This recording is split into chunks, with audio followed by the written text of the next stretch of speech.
ഓ പാവനാത്മാവേ, അഗ്നിനാളമായി അഭിഷേകാഗ്നിയായി എഴുന്നള്ളുക. വരിക, വാഴുക. ആത്മാവിൻ മാധുര്യമേ, വെളിവിൻ കതിരേ,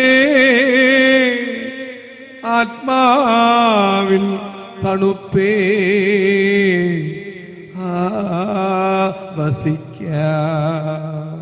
ഈശോയിൽ അനുഗ്രഹീതരായ മക്കളെ, യോഹന്നാൻ 11:21 മർത്ത കർത്താവിനോട് പറഞ്ഞു, കർത്താവെ, അങ്ങ് ഇവിടെ ഉണ്ടായിരുന്നെങ്കിൽ എൻ്റെ സഹോദരൻ മരിക്കുമായിരുന്നില്ല.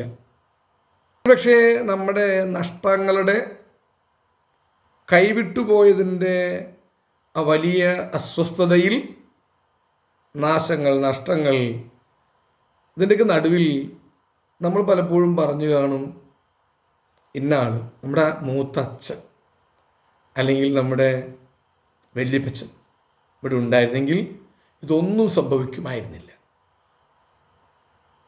പല വീണുടഞ്ഞ തകർന്ന് തരിപ്പണമായി പോയ ചില സാഹചര്യങ്ങളിൽ ബലമുള്ള, ആദർശമുള്ള, വ്യക്തിത്വമുള്ള, നല്ല ആത്മധൈര്യമുള്ള ചിലരുടെ പേര് പറഞ്ഞ് നമ്മൾ പറയും, അദ്ദേഹം ഇവിടെ ഉണ്ടായിരുന്നെങ്കിൽ ഇവിടെ ഇതൊന്നും സംഭവിക്കുമായിരുന്നില്ല. മർത്തയുടെ ഉൾവിചാരത്തിൻ്റെ പ്രകാശനം, കർത്താവെ, അങ്ങ് ഇവിടെ ഉണ്ടായിരുന്നെങ്കിൽ.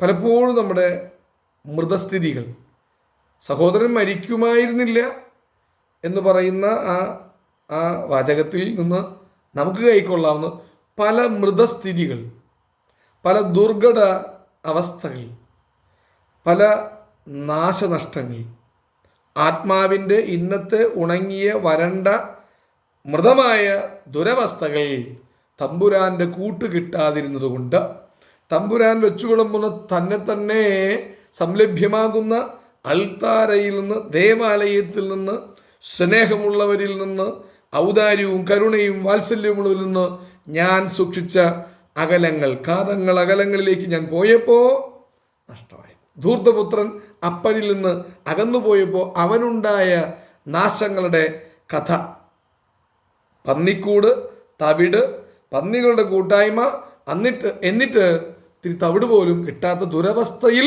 എത്തിച്ചേർന്നത് അപ്പനിൽ നിന്ന് അകന്നപ്പോൾ കൂടെയില്ലാത്തത് അങ്ങിവിടെ ഉണ്ടായിരുന്നെങ്കിൽ മൃതസ്ഥിതി ഒഴിവാക്കുമായിരുന്നു. ഹല്ലേലൂയ, ആവേ മരിയ, ആമേൻ.